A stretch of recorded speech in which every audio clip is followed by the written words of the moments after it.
Have you ever had to make a big decision in your career or leadership when you did not have all the information you wanted? Maybe it was taking a new role or restructuring your team, launching a new initiative, or even stepping away from something that felt safe and familiar. You had some facts, some data, and even some counsel, but there were still a lot of unknowns. If you've ever been there, you're in good company.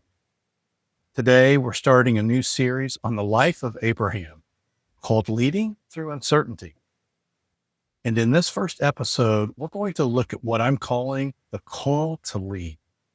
It's how Abraham responded when God asked him to step away from everything familiar without giving him a detailed strategic plan. And in his story, we're going to see what it looks like to lead with faith when you can't see the full picture. Hey, friends, thanks for joining today on Leading with Bill. I'm Bill Martin, your personal leadership coach, and this is where biblical wisdom can transform your leadership and life. So let's set the stage. In Genesis chapter 12, Abram, before his name is changed to Abraham, is living in Haran. He has a household, possessions, extended family. In other words, he's not a college kid trying to figure out his first job. He's established. He has roots, his relationships, even a standard of living, and just a rhythm to life. And then we read this in Genesis chapter 12, verse 1. The Lord said to Abram, "Go from your country, your people, and your father's household to the land I will show you." Pressing pause here. That's a massive ask.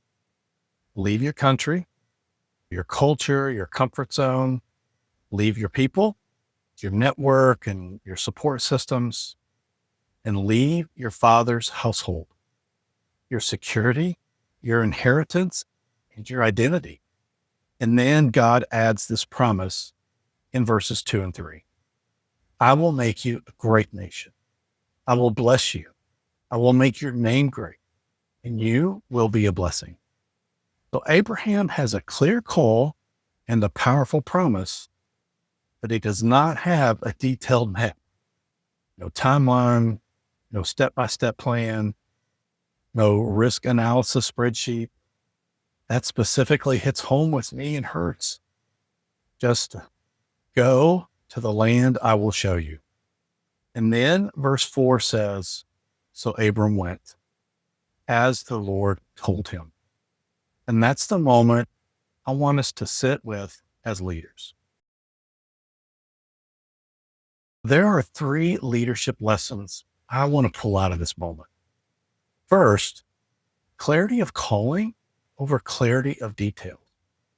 Abram does not have clarity on all the details, but he does have clarity on who is calling him and what he's being asked to do. He knows God is the one speaking, command is to go, promise is that God will bless and lead him. In leadership, we almost never get 100% of the information we want.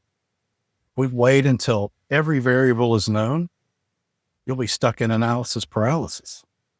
So here's the first leadership question from Abraham's story. Are you more focused on having perfect details, or are you being faithful to your calling, your values, and your mission? In your leadership context, that might sound like, I don't know exactly how this new role will play out, but I know God is nudging me toward greater impact. I don't know every obstacle we'll face with this new initiative, but I know it aligns with our mission and values. Abram shows us you can move forward with clarity of calling, even when you don't have clarity of every detail. Second is obedience before outcomes.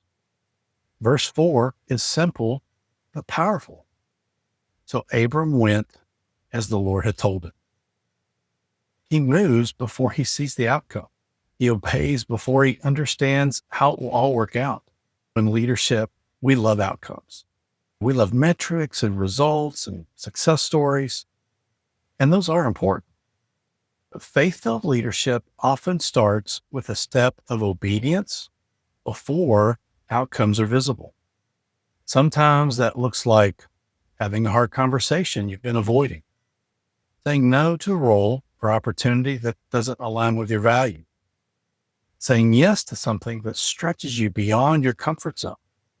Question becomes, am I only willing to move when the outcome is guaranteed? Or am I willing to move when God is clear, even when the outcome is not? And third, visible action that inspires others. Abram doesn't just quietly slip out the back door by himself. Verse 5 says he took his wife Sarah, his nephew Lot, all the possessions they had accumulated, and the people they had acquired in Haran. This is a leadership moment.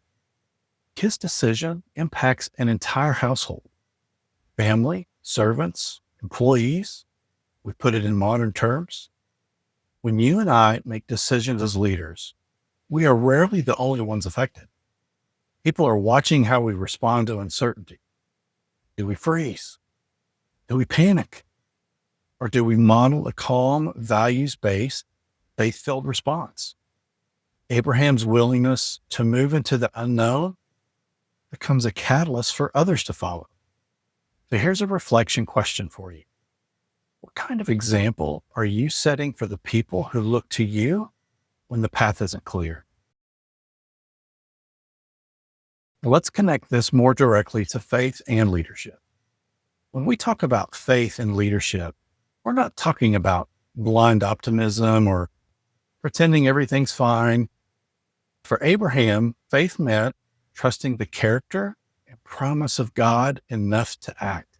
For us today, especially if you're a follower of Jesus in the workplace, faith looks like trusting that God is good and wise, even when we don't see the whole plan.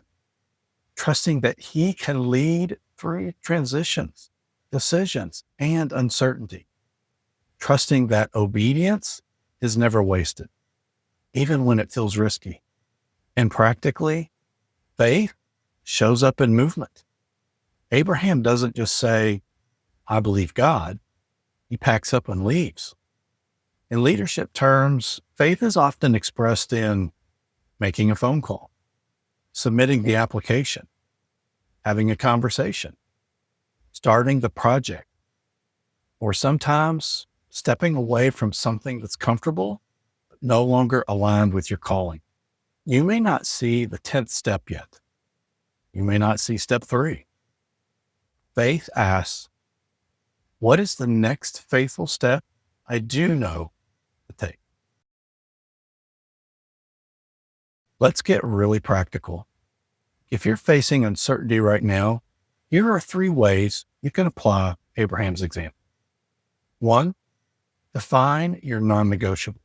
Before you make a big decision, clear on your non-negotiable. What are your core values? What kind of a leader do you want to be? What do you sense God is calling you towards in this season? When the details are fuzzy, your values and calling become your compass. You might literally write these down. I will not compromise integrity. I want to lead in a way that develops people, not just drives results.